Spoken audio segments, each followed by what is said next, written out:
ওই হাসপাতালে তো রোগীরা চিকিৎসা নিতেছিল, মরণাপন্ন রোগীরা ছিল, আইসিইউতে রোগীরা ছিল, পোস্ট অপারেটিভে রোগীরা ছিল, কিছুক্ষণ আগে যাদের সার্জারি হয়েছে সেই সব রোগীরা কি ভয়াবহ সমস্যায় পড়েছে দেখেন। এই লাইসেন্স বাতিলের নোটিশ কখন দেওয়া হয়েছে জানেন? বৃহস্পতিবার কার্য দিবসের শেষ সময়, যেন কোনো আইনি ব্যবস্থা না নেওয়া যায়। কেমন জাউরামো দেখেন। জাউরামোর ইচ্ছা না থাকলে তো কেউ বাইসা বাইসা সাপ্তাহিক ছুটির আগের মুহূর্তে এই কাম করে না। তো এই জাউরামো কেন? কারণ সরকার গেছে পাগল হইয়া।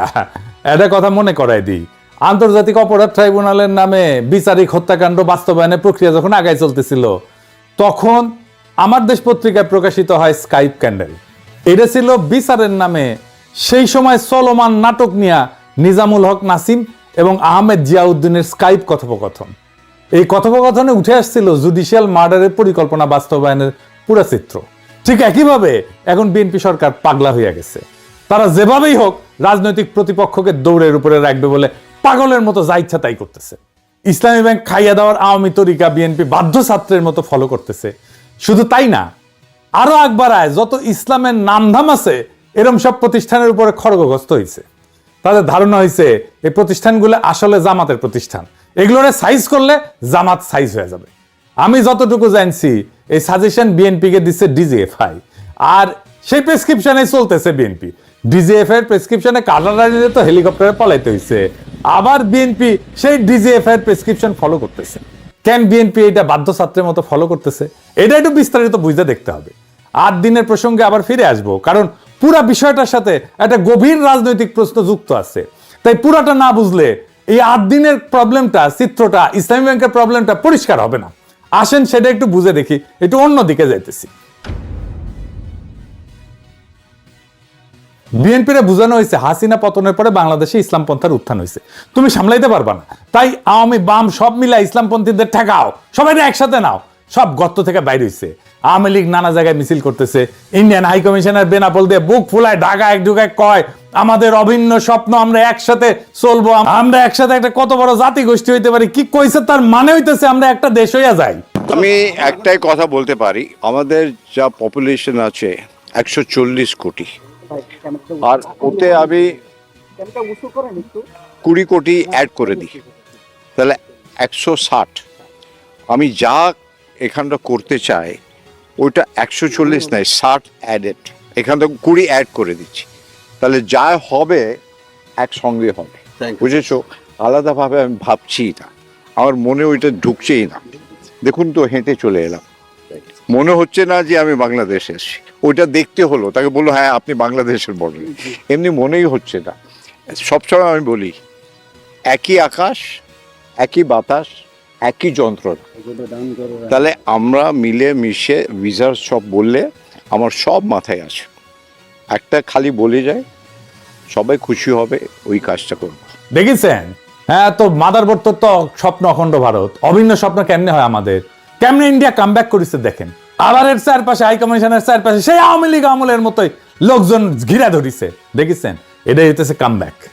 সেজন্য তো দেখছেন জুলাই যোদ্ধাদের উলঙ্গ কইরা পিটায় নেত্রকোনায়, জুলাই স্তম্ভে আগুন দেয়, মাহাদিরের দৌড়ানি দেয়, আর নটি শাওন উল্লাস করে সেটা দেখা।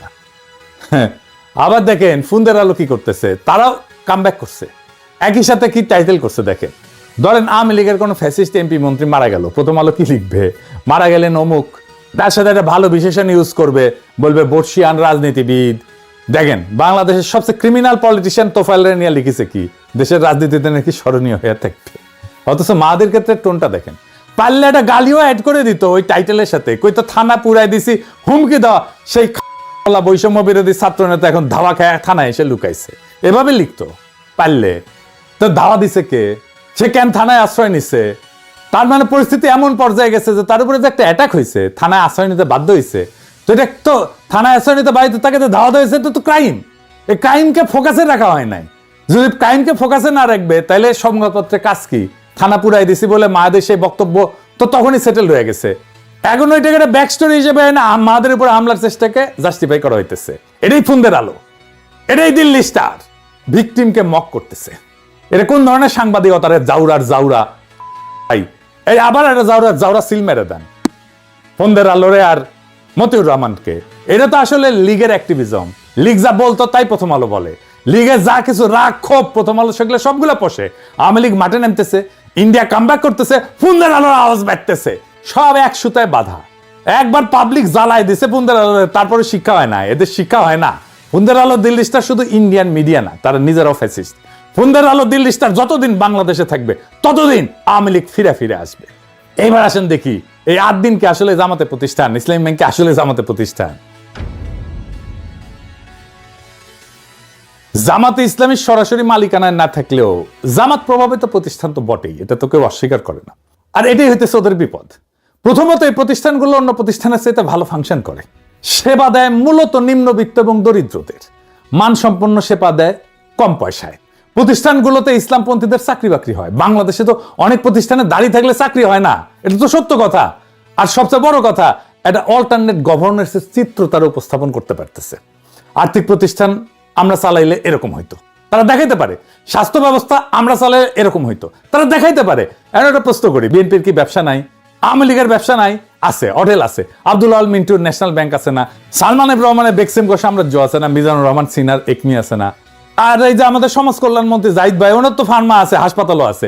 টিপু মুন্সি আওয়ামী লীগের নেতা, আর হাসপাতাল আছে না? এই যে এভার কেয়ার, চান্দ আব্বাসের ঢাকা ব্যাংক আছে না? তাইলে জামাত ঘরানা প্রতিষ্ঠানে বারবার হাত পড়ে কেন? ইসলামী ব্যাংক দখল হয় কেন? 8 দিনের লাইসেন্স বাতিল হয় কেন? একটার পর একটা প্রতিষ্ঠান টার্গেট হয় কেন? কারণ সব ব্যবসা সমান না। মিন্টুর ব্যাংক, চান্দ আব্বাসের ব্যাংক, লীগের নেতাদের হাসপাতাল, এই প্রতিষ্ঠানগুলো কি করে? টাকা বানায়, মালিকের পকেটে ভরে। এটা হইল ভাড়াখোর পুঁজি, ইংরেজিতে বলে রেন্ট সিকিং ক্যাপিটাল। ক্ষমতার কাছে থেকে সুবিধা নেয়, লোন নেয়, ফেরত দেয় না, টাকা বানায়, ব্যাস, এর বেশি কিছু না। রেন্ট সিকিং এর সবচেয়ে সোজা মানে হইতেছে পরিশ্রম করে সম্পদ বানানো না এরা, বরং ক্ষমতার কাছে থেকে সুবিধা বাগায় টাকা কামায়। একটা উদাহরণ দিলে পরিষ্কার হবে। ধরেন 2 জন লোক, প্রথম জন একটা কারখানা দিল, জিনিস বানায়, বেচে, মানুষের কাজে লাগে, লাভ করে, এটা একটা হালাল রোজগারের মতো কিছু একটা তৈরি করলো, সমাজের নতুন মূল্যযোগ যুক্ত হইল। দ্বিতীয় জন কিছুই বানায় না, সে শুধু ক্ষমতার সাথে খাতির করে। ব্যাংক থেকে 1000 কোটি টাকা লোন নেয়, ফেরত দেয় না। সরকারি কাজ পায় কম্পিটিশন ছাড়াই, বিদ্যুৎ কেন্দ্র বসায় আর ক্যাপাসিটি চার্জ নেয়, বিদ্যুৎ না দিয়েও টাকা পায়। এই লোক নতুন কিছু বানায় না, সে শুধু বিদ্যমান সম্পদ থেকে নিজের ভাগটা বাগায় নেয় ক্ষমতার জোরে। এই দ্বিতীয় ধরনটাই হইতেছে রেন্ট সিকিং, বাংলায় বললে ভাড়াখোর পুঁজি, বা আরো সোজা বাংলায় বললে সুবিধাভোগী লুটেরা ব্যবসা। এই প্রতিষ্ঠানগুলো একটা জিনিস কোনোদিন করে না, এরা দেখায় না যে আমরা চালাইলে দেশটা কেমন হইতো। এরা কোনো বিকল্প আঁকে না, শুধু লুটে। এখন উল্টা দিকটা দেখেন, 8 দিন গরিব মানুষের মানসম্পন্ন সেবা দেয়, ইসলামী ব্যাংক নিম্নবিত্তের কাছে পৌঁছায়। এই প্রতিষ্ঠানগুলোতে দাঁড়িয়েওয়ালা লোকের চাকরি হয়, যেটা বাংলাদেশের অনেক জায়গায় হয় না। দাঁড়িয়ে দেখলে দরজা বন্ধ, আর এরা ভালো ফাংশন করে, এটা অনেকে মানে। এই দুইটার মধ্যে আকাশ পাতাল ফারাক, আর এই ফারাকটাই হইল আসল গল্প। কি গল্প? জামাত ঘরানা প্রতিষ্ঠান যখন গরিবের ভালো সেবা দেয়, ভালো চলে, তখন সেটার নিছক ব্যবসা থাকে না, সেটা একটা প্রস্তাব হয়ে দাঁড়ায়। প্রস্তাবটা কি? আর্থিক প্রতিষ্ঠান আমরা চালাইলে এমন হইতো, স্বাস্থ্য ব্যবস্থা আমরা চালাইলে এমন হইতো, সরকার আমরা চালাইলে এমন হইতো। বুঝতে পারতেছেন? এটা একটা বিকল্প শাসনের ছবি দেয়। ক্ষমতায় যাওয়ার আগেই প্রমাণ হাতে নিয়ে দাঁড়ায় আছে, দেখো আমরা পারি। আর এটাই শাসকের জন্য সবচেয়ে বড় বিপদ। কারণ একজন শাসকের সবচেয়ে গভীর দাবিটা কি? আমি ছাড়া কেউ এই দেশটা চালাইতে পারবে না, বিকল্প নাই, তাই না? সবসময় হাসিনাও তাই, তারেক রহমানও তাই। এই প্রতিষ্ঠানগুলো ঠিক এই দাবিটার গায়ে হাত দেয়, জলজ্যান্ত প্রমাণ হয় বলে। বিকল্প আছে, লুটেরা ব্যাংক সহ্য করা যায়, কিন্তু একটা কাজ করা বিকল্প সহ্য করা যায় না। ইতালিয়া চিন্তক আন্তোনিও গ্রামসে একটা কথা বলছিলেন, রাষ্ট্র মানে খালি সরকার, পুলিশ, আদালত না। রাষ্ট্র মানে এইগুলোর সাথে আরেকটা জিনিস, সিভিল সোসাইটি, স্কুল, হাসপাতাল, ব্যাংক, সংগঠন, মসজিদ, মাদ্রাসা। ক্ষমতার টিকা থাকে এই প্রতিষ্ঠানগুলোর মধ্যে দিয়ে, মানুষের সম্মতি তৈরি করে এরা। গ্রামসি বলতেন, যদি কেউ ক্ষমতাকে চ্যালেঞ্জ করতে চায়, তাহলে তাকে একটা সিভিল প্রতিষ্ঠানগুলোর ভিতরে একটা পাল্টা শক্তি বানাইতে হবে। উনি নাম দিছিলেন কাউন্টার হেজিমনি, পাল্টা আধিপত্য। জামাত ঘরানা প্রতিষ্ঠানগুলো এইটা করতেছে, জানায় অথবা অজানায়, জেনে করুক আর না জেনে করুক। এরা একটা পাল্টা সিভিল সোসাইটি বানাইছে, রাষ্ট্রের অনুমতি ছাড়াই। এরা নিজের বৈধতা উৎপাদন করে, নিজের জনভিত্তি বানায়। এখন বুঝেন, শাসকের কাছে টিপু মুন্সির এভার কেয়ার কেন কোনো হুমকি না? সামিটের বিদ্যুৎ কেন্দ্র কেন কোনো হুমকি না? কেন সামিট টাকা পায়? আদানির বিদ্যুৎ কেন্দ্র কেন কোনো হুমকি না? সালমান রহমানের বেক্সিমকো কেন কোনো হুমকি না? ওইটা পাল্টা আধিপত্য বানায় না, কিন্তু 8 দিন ইসলামী ব্যাংক এরা বানায়। এরা এই কারণেই টার্গেট, কারণ এই প্রতিষ্ঠানগুলো একটা কাজ করে, ক্ষমতায় যাওয়ার আগেই দেখায় দেয় ক্ষমতায় গেলে কি করবে। এইটারে বলা যায় একটা পূর্বাভাস, ভবিষ্যতের একটা ছোট্ট নমুনা, আজকে হাতে নাতে দেখানো। রাষ্ট্রের ভেতরেই যেন একটা ছোট বিকল্প রাষ্ট্রের বীজ, শাসক এইটাকে দেখে অস্তিত্বের প্রতি হুমকি হিসাবে।